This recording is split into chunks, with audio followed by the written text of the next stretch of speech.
Grandpa, tonight my parents are going to take away your fortune.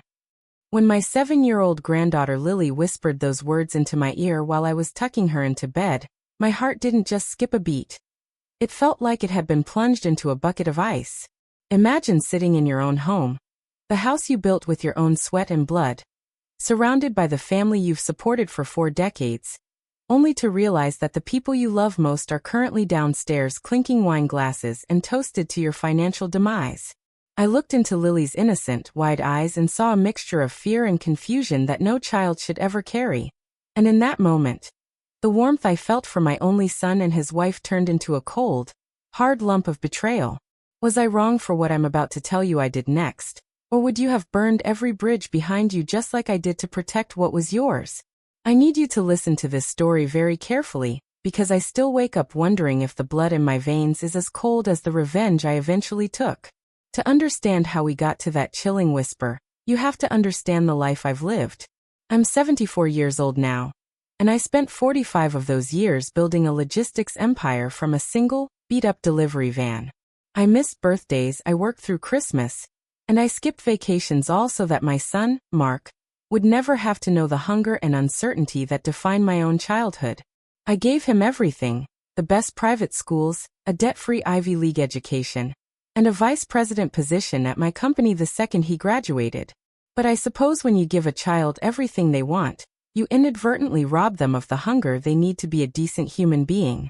Mark married Sarah 10 years ago, and from the start, I could tell she saw me less as a father-in-law and more as a walking, talking ATM with an expiration date.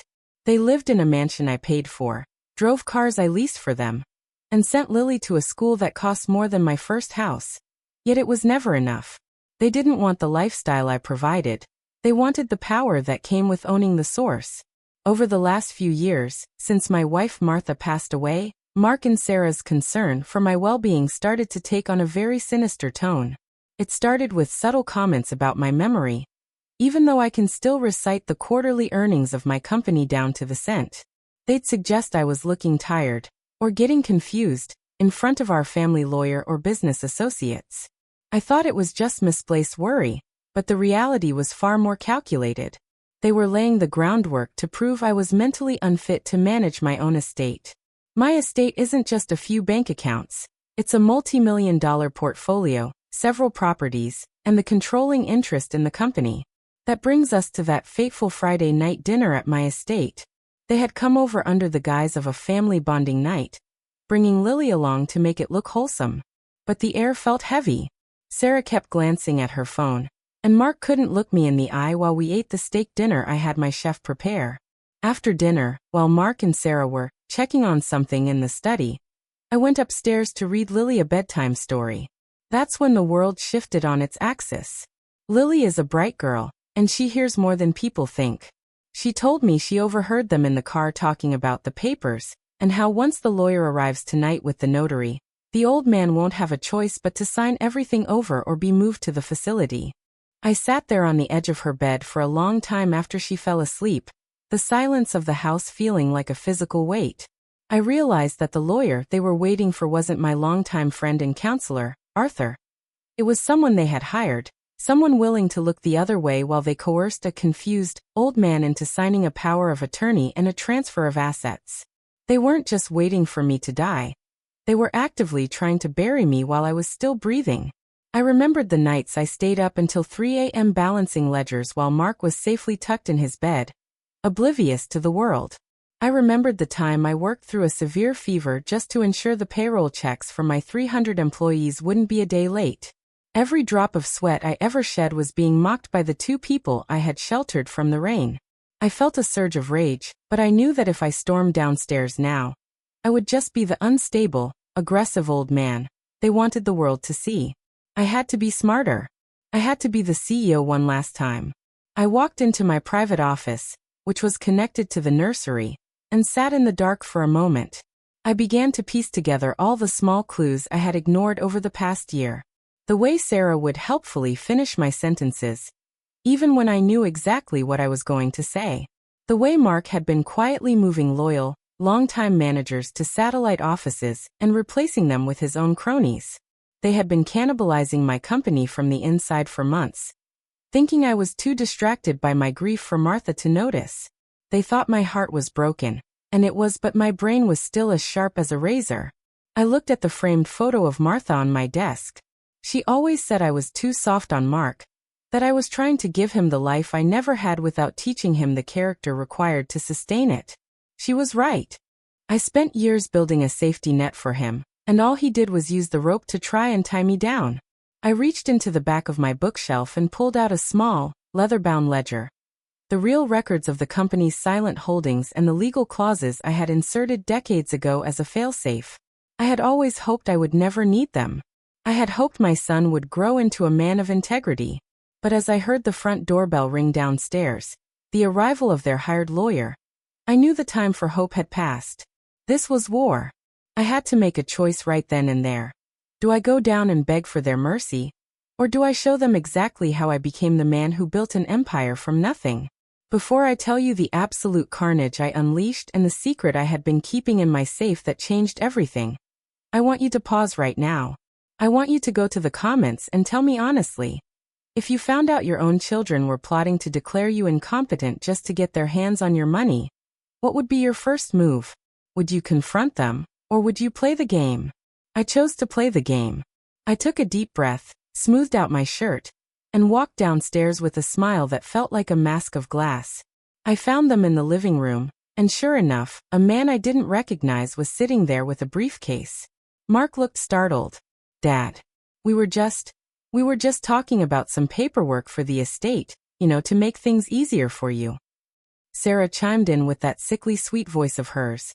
We just want you to be able to relax, Arthur.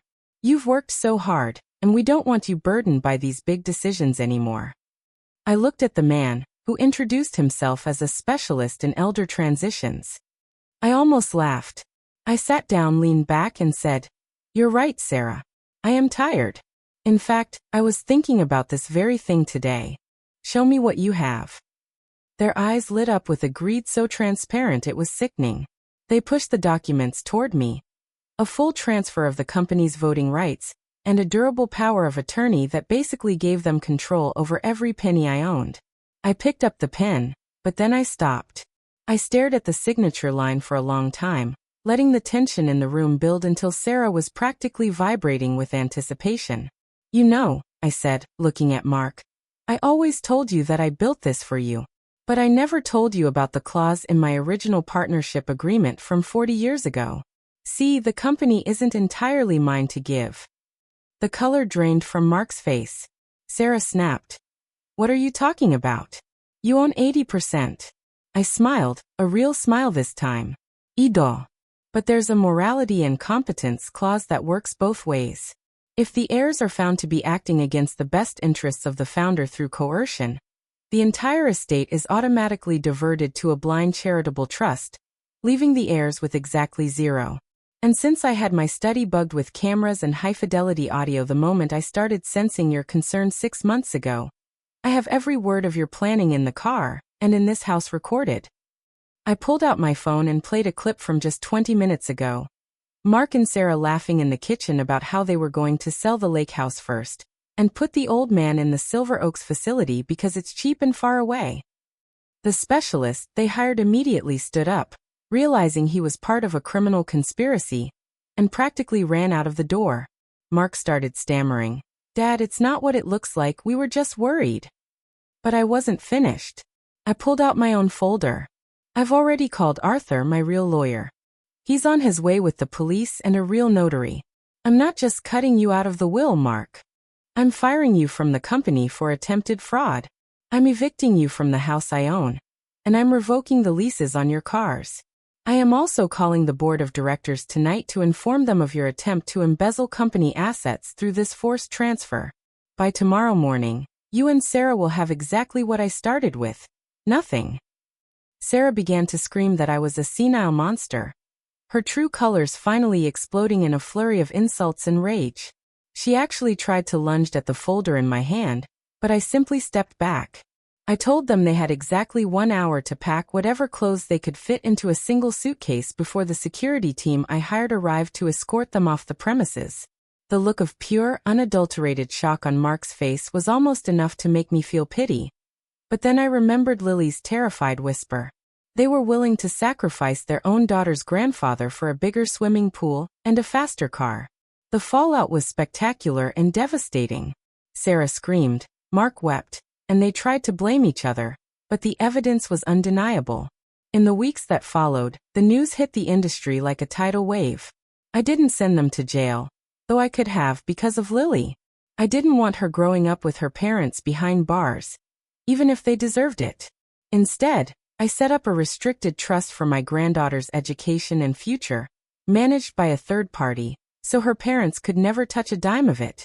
I made sure she would be taken care of for the rest of her life, completely independent of the wreckage her parents had made of their own lives. As for Mark and Sarah, the reality of their situation set in quickly. Without my name backing them, no bank would give them a loan, and no one in our social circle wanted anything to do with people who tried to institutionalize their own father for money. They are currently living in a 2-bedroom apartment on the edge of town, and Mark is working an entry-level sales job for a competitor. A job he only got because they wanted to pick his brain for my company's secrets, though he quickly found out I had changed all our proprietary encryptions the night of the confrontation. He hates every second of his life now, and Sarah, true to her nature, left him 6 months after the inheritance vanished, heading off to find some other ATM to drain. I realize now that my greatest failure wasn't as a businessman, but as a father. I thought providing for Mark meant giving him things, when I should have been giving him boundaries. I lost a son that night, but in a way, I had lost him years ago to his own entitlement. I saved myself, and more importantly, I ensured that Lily would grow up knowing that you can't steal a legacy. You have to earn it. She comes to visit me every weekend, and we spend our time in the garden or reading books. She's the only one left who sees me for who I am, not for what I'm worth. It's a lonely life in this big house sometimes, but the silence is much better than the sound of people whispering about how to get rid of you. This experience taught me that the people closest to you can sometimes be the most dangerous, because they know exactly where your heart is and how to aim for it. Don't ever let your love for someone blind you to their character, even if that person is your own child. If you think I was too harsh on my own flesh and blood, or if you think I did exactly what needed to be done to survive, let me know. Like this video if you were on my side and think Mark and Sarah got exactly what they deserved. Subscribe for more stories like this where the underdog, or the old dog, finally wins, and share your final thoughts on this whole mess in the comments section below. I'll see you all in the next story.